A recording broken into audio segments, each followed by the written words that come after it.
Greg is the only man I ever saw who backed Bud into a corner. Joe, if you have more chairs, we might do it. More chairs to sit down. We turn up for music. If you look really closely in these pictures, you'll find Frank. A few of them. You might not recognize him.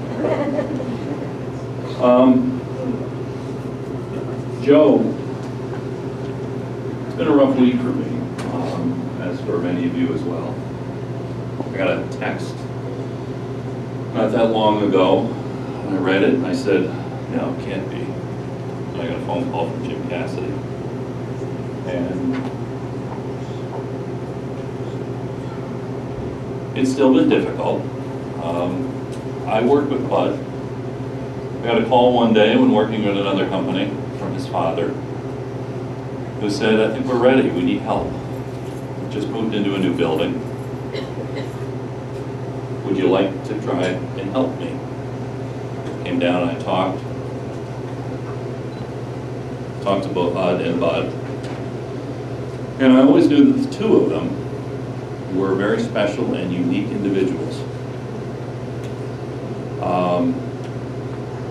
Where one ended, the other began. And they really were one person in many, many regards. And at the same time, very separate from each other. Bud had some unusual ways of running a business.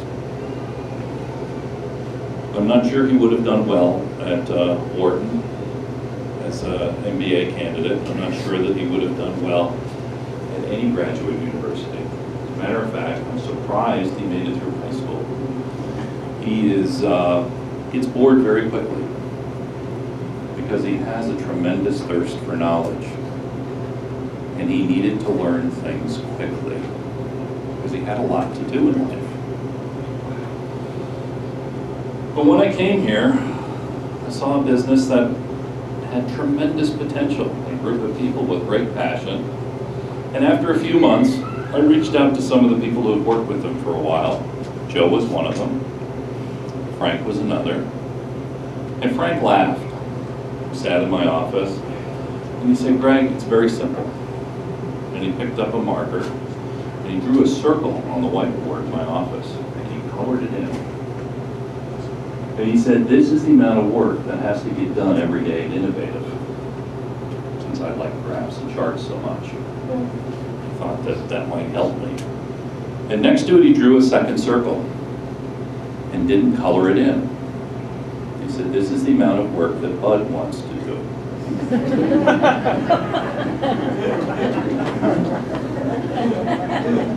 Many of you have heard him say, you work too hard. You do too much. Why do you care about such details? It's not that he didn't care. He had a different look at the world, and he had a different look on the way to manage people. And it was very simple and incredibly clever. And it was putting together a group of people with tremendous passion and taking away all of the bureaucracy and all of the crap. Bud hated meetings. He used to tell us all the time about how screwed up IBM was because they had meetings to schedule meetings and talk about agendas for a meeting they're going to have in the future. Such a huge waste of time. For Bud, it was interesting because that waste of time meant that he couldn't satisfy his thirst for knowledge. It took me a little while to adjust to Frank's two circles. Some of folks here still refer to it as the two-circle theory. But it's very true. Take the crap out of your life, live it every day, and get the work done. And don't sweat the little details. We've all heard him say, Plan B.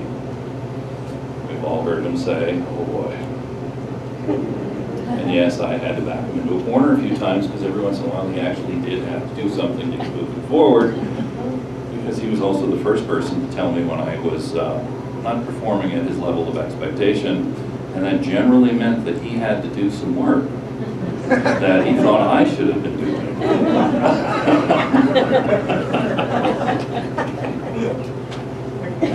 So it was always incredibly simple.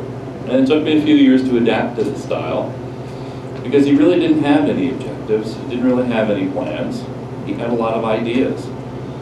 And for those of us who worked with Bud, we realized quickly that those ideas needed to be turned into products, they needed to be sold, and they needed to be brought to the marketplace. His ideas were, in fact, his plans, because in his head, they were already done. He could never understand why we were all working so slow to figure out what was in his head. And it took a little while. But the theory of two circles is something that I've told a number of people. And it came up many times in conversations with Bud. He never called it the theory of two circles. He called it his theory of delegation, which was pretty simple. Delegate everything. If it's important, it'll come back to you. But don't touch it. Delegate it again. Eventually, it'll get done.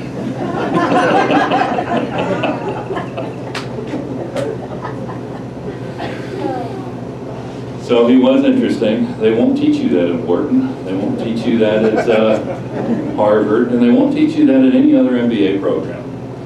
They try to touch on it. They try to touch on it. Manage your time. Work on what's important and not what's on urgent. Don't waste your time on that.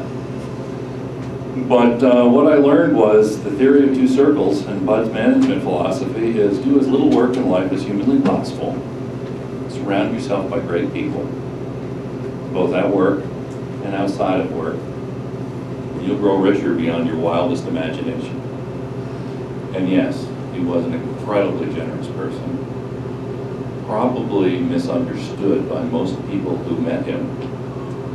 And probably was misunderstood because he was impatient, but at the same time, kind, gentle, and a mentor.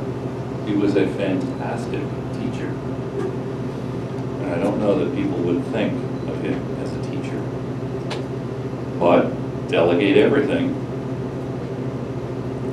If it's important, it'll come back to you. Don't touch it. Delegate it again.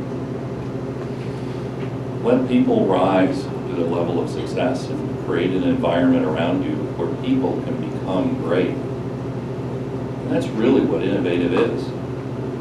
It's a collection of people with an environment that was created where people can succeed. It truly is the little engine that could.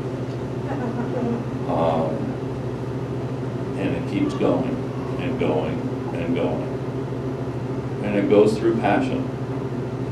And it goes because there's an environment where it has been decrapified by Bud.